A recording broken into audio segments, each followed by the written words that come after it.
Assalamualaikum Pak Ustadz, saya mau nanya kalau mahar yang dikasih ke istri kemudian dijual untuk keperluan rumah tangga oleh suaminya, apakah wajib diganti oleh suami? Pak Sukar pernah? Masih ada mas kawin masih ada? Iya, ini pasti ibu-ibu nih ya yang nanya. Apakah mahar, tahu mahar apa ya? Mas kawin, kan mas kawin itu syarat dalam pernikahan. Tapi mas kawin ini saya ingin menjelaskan dulu, mas kawin itu tidak harus bentuknya barang, bisa jasa, bisa bacaan Quran, ya. Pokoknya suka-suka istri. Jadi kalau nanti misalnya Nabhani mau nikah, ditanya mau minta mas kawin apa gitu, mau minta mas kawin apa. Nah, bagi ini mungkin pertanyaan gini, kalau cuman kita ya memberi mas kawin 5 gram, 10 gram gitu, mungkin ini nggak jadi masalah gitu, tidak kurang jadi masalah lah ya. Tapi menjadi masalah ketika ada seorang laki-laki memberi mahar kepada istrinya itu sebidang tanah, rumahnya mewah. Jadi mas kawin itu bukan emas, bukan emas gelang kecil-kecilan gitu kayak kita nih Pak ya. Saya nikahkan kamu dengan mas kawin, saya nikahkan anak saya dengan mas kawin 5 hektar tanah dengan rumah senilai 3 miliar tunai misalnya gitu. Nah ini akan menjadi masalah ketika misalnya di suatu saat suaminya bangkrut atau dalam keadaan sulit, akhirnya dia minta ke istrinya, mah kemarin kan itu ada tanah tuh 5 hektar tuh, jual ya. Nah jadi ini bisa terjadi ya. Nah yang perlu dipahami juga oleh bapak-bapak bahwa mas kawin yang kita berikan kepada istri itu menjadi hak mutlak bagi istri. Itu sudah kepemilikan bagi istri. Nggak bisa diminta oleh suaminya, mertuanya, orang tuanya, nggak bisa.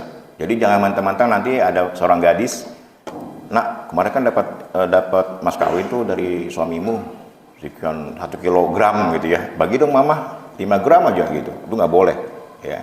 Jadi itu kepemilikan dari anak perempuannya itu ya. Nah kecuali istrinya ridho mau mengasih, jadi suami boleh tuh dilihat oleh istrinya, ini suamiku kayaknya lagi bokeh nih, nggak punya uang nih, kemarin dia punya simpanan kan dari mas kawin suaminya, kemudian diberikan kepada suaminya. Nah kalau misalnya istrinya itu memberinya secara ikhlas, maka suami tidak perlu mengganti. Tapi kalau diem-diem ada orang, wah ini kemarin gua kasih nih 20 gram emas kan, dicari-cari sama suaminya kan, wah ketemu, dijual sama dia tanpa sepengetahuan istrinya, maka itu sama dengan mencuri Pak. Kan ada pernah sering terjadi itu, ada pertanyaan di KUA ya, Pak, mohon maaf Bapak, saya bertanya, saya kok kata suaminya, saya tiba-tiba dapat surat panggilan cerai dari pengadilan, padahal syarat untuk pengadilan itu harus ada buku nikah, ya kan? Harus ada buku nikah dari suami dan istrinya. Padahal saya tahu betul buku nikah istri saya itu saya pegang dan ada sekarang mas saya.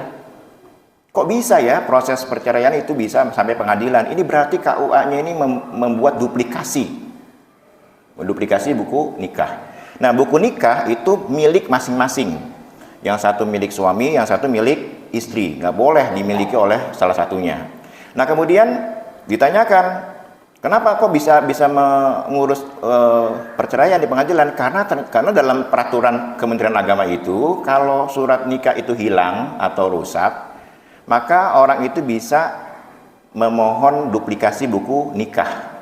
Syaratnya kalau hilang dari kantor polisi, kalau rusak diserahkan rusaknya itu, misalnya kebanjiran, itu kan surat nikahnya rusak tuh, nanti dikasih tuh, diganti, ada duplikasinya. Nah kemudian kita jawab ya, dari pihak KUA dijawab, Anda nggak bisa menyimpan buku nikah istri ya. Jadi yang dilaporkan oleh istri Anda itu bahwa buku nikahnya hilang. Kalau Anda ternyata kalau buku nikahnya itu ada pada Anda, berarti Anda mencuri buku istri dan itu bisa digugat di kepolisian.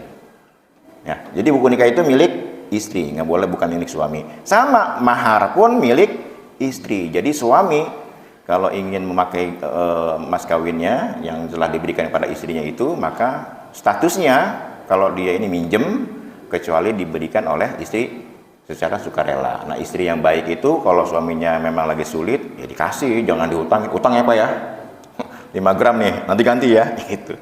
Ya, saya rasa kalau hubungannya harmonis, istrinya pasti akan membantu ya. Jadi pada intinya adalah boleh suaminya itu menggunakan mas kawin dengan seizin istrinya ya, dan boleh memakannya. Jadi misal dalam keadaan tertentu, Pak, aku jual mas kawin setengahnya misalnya, kemudian aku beliin lauk pauk, makan Pak.